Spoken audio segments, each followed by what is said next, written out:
It's West Brom's best league start to a season after 6 games since 92-93. Ian says grinding out results gets you promoted. It might not have been brilliant against Plymouth, not Portsmouth. It's been the Baggies' best start to a league season after 6 games since 92-93. Ian says grinding out results gets you promoted. Well, these two will be certainly hoping that happens. It might not have been pretty against Plymouth, but it was impressive. We're going to get Aaron and Dan's view on the latest episode of Where Baggies Walk. Welcome.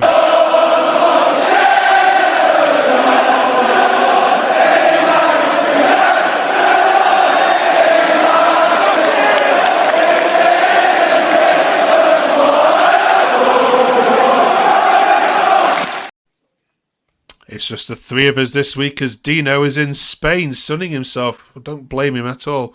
Welcome, Aaron. Welcome, Dan. How are we? Great, mate. Yourself? Yeah, good. Thank you. Yeah, we've got an owl standing by to talk about your next game against Sheffield Wednesday. We'll bring him in on a second. But first of all, let's chat. Let's chat Plymouth. You made heavy going of that, Aaron, but 3 points in the end. Who cares? Yeah, I mean, like you said in the titles, I mean, grinding out results like that gets you promoted. And I mean, it wasn't a pretty. I mean, I think we were the better team for a large portion of the game, but like I said, it wasn't pretty. But we won, so you know, it's a Wednesday win, 3 points on the board. Next week we've got Sheffield Wednesday, so you know. No, we're gonna chat about the game and have a look back at the best of social media. Also get you to grade your right backs.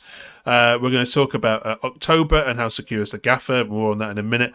We'll review Sheffield, talk about Sheffield Wednesday, and we're going to put Dan under the spotlight and ask him about how he became a Baggie. So let's jump in to the best of social media, or the worst of social media for you. Dan, first of all, Andy says, worth noting it's over 70 games that Ajayi and Bartley have been in central defence for West Brom, and we've only lost 9 of those games. Remarkable player of the year last season was another central defender. Thought we'd miss said, but Bart's and Semi are absolutely solid. We highlighted it a couple of weeks ago, but I didn't realise it was that many. This is one of the best partnerships going, isn't it? Yeah, to be fair, they're striking up a great partnership. I mean, Bartley's just been solid now for the past 3 seasons. There was times when a couple of years back, a lot of Albion fans, to be fair, including myself, even said that Bartley should never wear the shirt again because he was just poor. But you know what, he's turned himself around, and yeah, he's lost his other partner Cedric, but he's played with EJ now for what was it, 70 games, and yeah, it just seems great that he's got another partner to work with, and it's working wonders. Yeah, Aaron, it was followed up that post with a comment about Ajayi's distribution not being great in that game against Plymouth. We would have been punished against a better team. His strength and pace are obviously a real asset, but he telegraphs his passing, and good forwards will take advantage. Do you see that in his game, or do you see it as part of his game that he's got to improve on this wayward passing sometimes? Yeah, definitely. I mean, you're not expecting centre halves to be the best at passing for majority of the time, but you know, in the modern era, especially under a manager like Carlos Corberán, as a defender, you've got to be able to play it from the back and play passes well, and well, not just well, but well and consistently as well. So you know, it's definitely something I think you can improve on, because you know, just from a fan's perspective in the stands, you can see past that run. Obviously, you know, we can see things more clear than he can, more often than not. But there's sometimes where there's players open or a pass open, and it just doesn't take the risk. And it seems like he sort of doubts himself, and you know, and sort of doesn't trust himself to make the pass, and you know, doesn't want to have to run back and defend or make a block or whatever it will be to, you know, as the result of him, you know, misplacing the pass or a cross, whatever it would be. Yeah.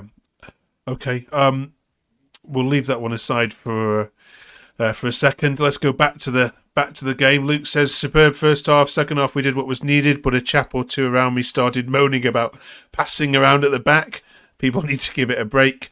And Stu says about the manager, he's a lot to live up to, but I recall Cyril Regis starting like this obviously, albeit second tier. Running out of things to comment on, Dan, in terms of negatives. There's a couple about Dobbin in a minute we'll get to, but who impressed you the most in that Plymouth game?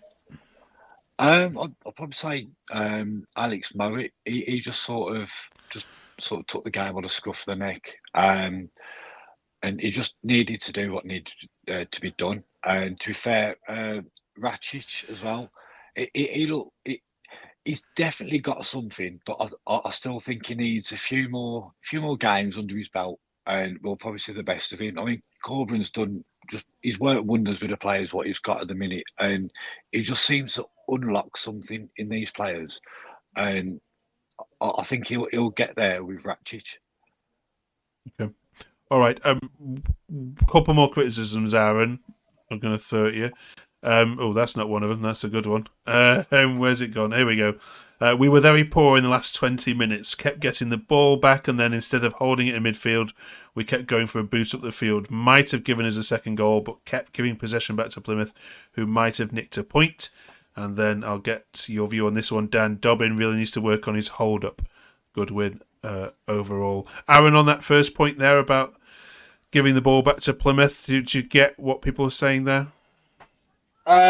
Yeah, I mean, I don't think it was 20 minutes. I'd say more of a brief 10, maybe 15 at the very most. But I think by that time of the game, Plymouth had sort of understood and had translated onto the pitch that they needed to get onto our midfielders quicker than there had been, because obviously a lot of our play comes through Mowat or through Ratchich, or it's built up from the back. So getting onto the central areas of our pitch quick enough is key to breaking us down and nullifying that play. So I think, like I said in that tweet, we were going for longer balls because they were pressing forward more, and we were just sort of trying to dig one out from the back, you're straight over the top, sort of route one style of play, which obviously wasn't working because when you've got Lewis Dobbin up front, too, by no means he's not a natural striker in my opinion. I don't think he actually is, more of a winger. But it's not fair for. It's not, you can't really criticise him for that in any sense, but you're not going to get the required result or the outcome that you want when you've got a player like him up front playing a long ball style. So it is what it is. But I think Plymouth just got onto it quite well. Okay, a quick word on Dobbin, Dan. I haven't really seen much of him, but what I have seen of him, I'm not really that impressed. I think it's just his body language. He don't look interested. Like it's like he doesn't want to be here, and I don't know whether that's just because he's originally from the Villa, and every Albion fan don't like the Villa. So I don't know whether it's come from that, but it's just his body language. He don't look bothered, and even like the facial expressions as well. When we've won a game, it's just like, oh yeah, all right, sound, and yeah, I don't think I'm going to be one of his biggest fans, to be honest. I didn't think you were. We'll have him back. Don't worry. Send him back. Yeah, all right. Smile more, Lewis. Okay. All right, then. Well, you beat Plymouth 1-0, but let's get in a team that beat them 4-0. So, on paper, are 4 times better than you are. It's Sheffield Wednesday as we focus on the next game.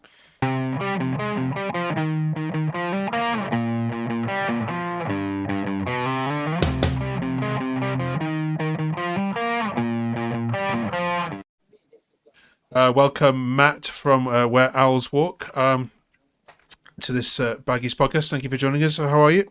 Yeah, I'm fine, thanks, Mark. I thought I'd come on to this because there'll be some positivity on this that I can hopefully eke out from what's been going on with us at the start of the season. This time last season, both of you had, I think, were kindred spirits because you both had terrible owners that you just wanted to get rid of, and Baggies have managed to get rid of theirs. And you're still feeling the effects of Mr. Shanziri, aren't you? Tell the Baggy fans watching this, Matt, is this a foregone conclusion at the weekend, or are Wednesday's results worse than the performances have been showing?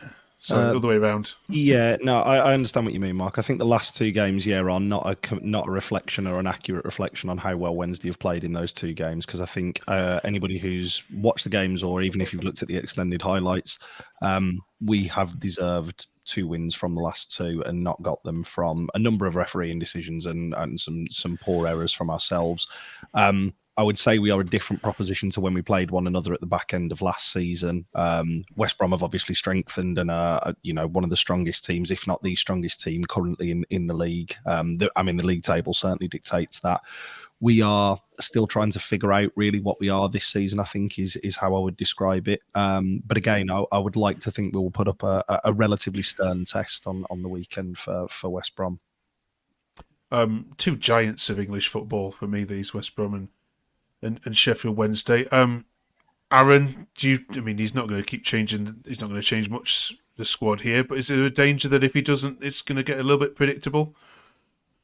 Yeah, I can see why you'd say that, but I think any team on a run like this is bound to need to be changed at some point.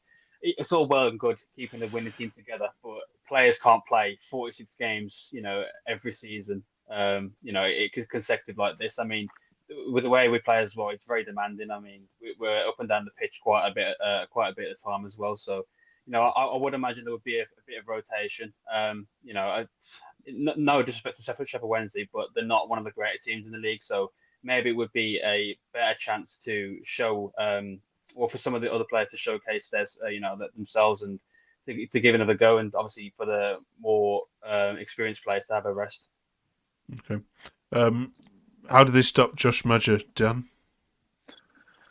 I think you just stop the supply, to be honest. But then, how can you stop Tom Fellows? You know what's coming. He's going to come towards you, do his little step over, get to the byline and put a looping crossing. You know what's going to happen, but you just can't stop it. So you stop the supply, you stop Maja. Okay. Matt, who do these guys need to watch out for? Bannon's been scoring some worldies in the last couple of games. Who else are you danger men? It was very interesting you listening to talking about the stopping the supply there, because actually I think we've been very good at that in the last 2 weeks with the addition of Shay Charles, who's come on loan from Southampton, who's ex-Man City youth player. He was exceptional against Luton on the weekend, and had we not been down to 10 men, I think you can look at any sort of the metrics before the sending off. There was only one side who was ever going to win the game before the sending off.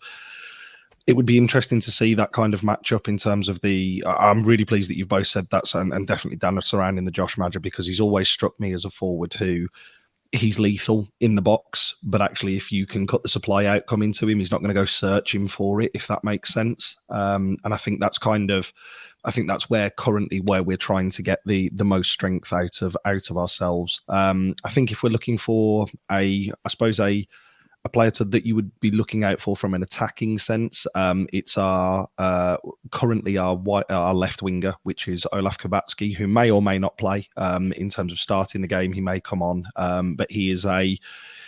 Do you know what? There are parallels with Fellows there in terms of he's not blessed with bags of pace and mountains of tricks, and you have a rough idea of what he's going to do. But again, actually stopping him beating a player is a completely different prospect, which we seem to have got the best out of him in the past couple of weeks, rather than the pace merchants that I think you will have seen last year when you came to Hillsborough at the back end of last year. I'm not even going to talk about the game at the Hawthorns, because it's when we talk back to this time last year, that was real pits of depression from Sheffield Wednesday fans. It's probably the most boring game of football that I've ever been at for both sides.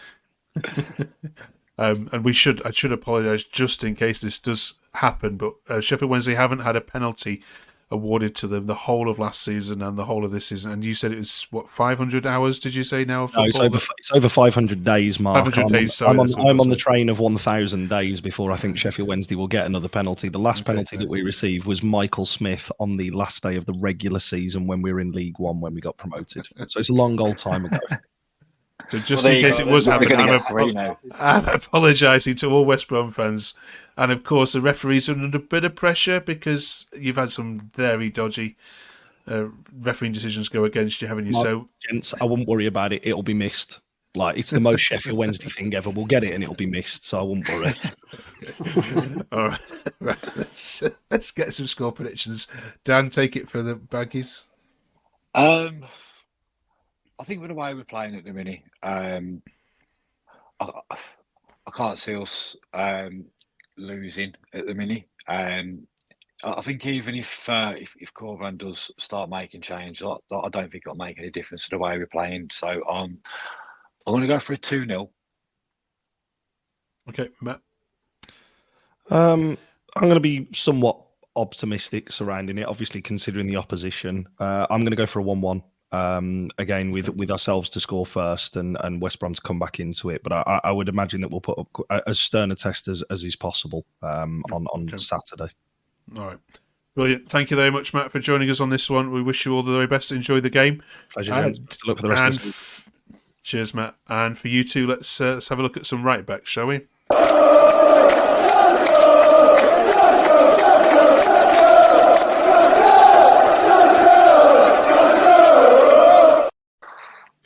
All right, this is what Transfer Market says you've got in terms of right backs. You could argue that you've got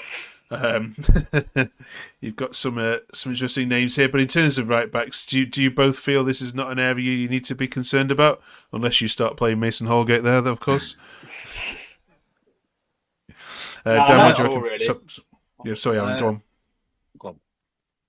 No, not at all. I mean, I think Donna Furlong's up there with one of the best fullbacks in the league. That goes for right backs and left backs. I think he's definitely showed his qualities in the past few seasons, especially this season alone. I mean, well, if you go to the last season, you can see how good he is at long throws. I mean, it's just away from the actual footballing side. A long throw into the box proved pivotal many times last season when we were trying to get points here and there. So I think he's always going to be the starting right back. And I could see that happening for the next few years. And I mean, we've got your best mate there, Mason Holgate, to back him up if needs be. And even Paddy McNair, I obviously have Tom Fellows not a right back. I don't think he'd ever played there in his life, but you've still got Paddy McNair who can play there, which I mean would be probably the third choice, if anything. But it's like I said last week with the left backs, it's good quality, it's good depth. Okay, I'll tell you, if you do want to lose a game, just put Mason Holgate right back, and then you'll see what I mean. All right then. Staying with that kind of theme, as an Everton fan, we obviously are at the moment considering what happens with Sean Dyche, and he has got 2 games to save himself against Crystal Palace and Newcastle the next 2 games. Following that, there's the first startings of rumours on the forums of who should replace him, and I'm sorry to say that fans are starting to wise up to Mr. Corberan being approached, and I've also heard about Southampton potentially also being interested. We've spoken about this before, but how much is it going to cost a team like our good selves, the Toffees or Southampton, to get your man to the Premier League and save us? You want to keep your filthy little meat, Toffee. I mean, he is probably by far one of the best managers in the league at the minute. I mean, the stats prove it.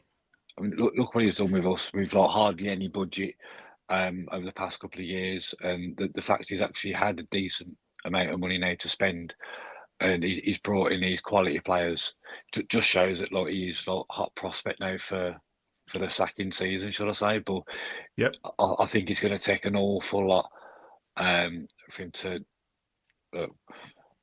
turn down these jobs, but I hope to God he doesn't. I hope to God he stays with us. He has been literally the saviour. We've had some awful managers in the past. Steve Bruce probably up there, one of the worst, and probably Pardew as well. So I think we deserve a decent manager, and that's what we've got now with King Carlos. So yeah, you keep your grubby little mitts off him, and that goes for everyone else as well. You'd be upset if he went to Southampton, wouldn't you? Though, come on, I mean, I'll be upset if he left anywhere. If he went anywhere, I'll be upset.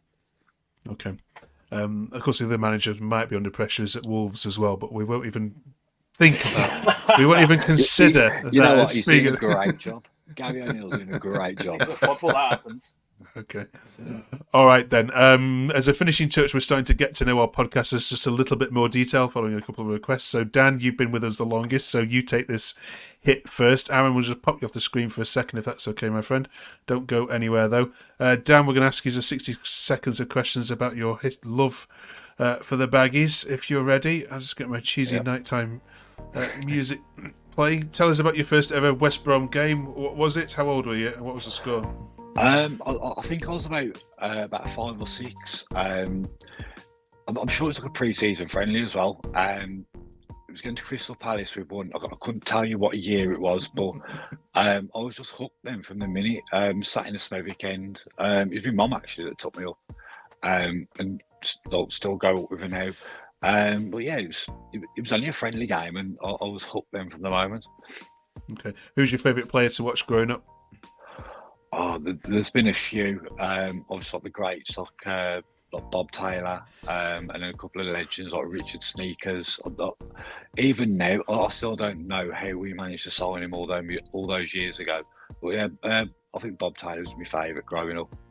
Okay. Talk us through your match day routine. Get up, put a couple of bets on probably, and then regret that come 5 o'clock. Get to the ground, a couple of drinks before the game, meet up with a couple of friends in there, and then recent times watch us win, and that's it really. Go back, meet up with friends again. So yeah. Okay. Favourite away ground to visit? I mean, I've got good memories of going to Wolves away. Obviously, I think that's one of my favourite away days that I've been to, where we battered them 5-1. Okay. And finally, what's the best West Brom game you've been to that will stick with you for a long time and you'll be telling the grandkids about when you're an old man? I think it has to be the 5-5 against Man United. Were you there? Fergie's last game. Fergie's last game, yeah. But it was just a bit of a strange atmosphere, to be fair. There was Man United fans hidden amongst all the West Brom fans. There was one Man United fan that actually ran from the Birmingham Road end all the way down towards the away fans, and there was just a massive line of stewards just stood in front and just caught him. But yeah, what a game that was, and it was never going to be a boring game, was it, on Fergie's last day? And of course, Lukaku come on as a sub actually and scored a hat-trick. Brilliant. Thanks for sharing that with us, Dan. I really appreciate that. Aaron, your turn next week. All right, stand by for that. Thank you very much for watching Where Baggies Walk. We really appreciate all the love and all the comments that we get every single week. It is the quickest and shortest pod you'll find on West Brom and Away, but it's also, I think, the most entertaining and real as well. Thank you for watching. We'll see you guys next week on the other side of the Sheffield Wednesday game.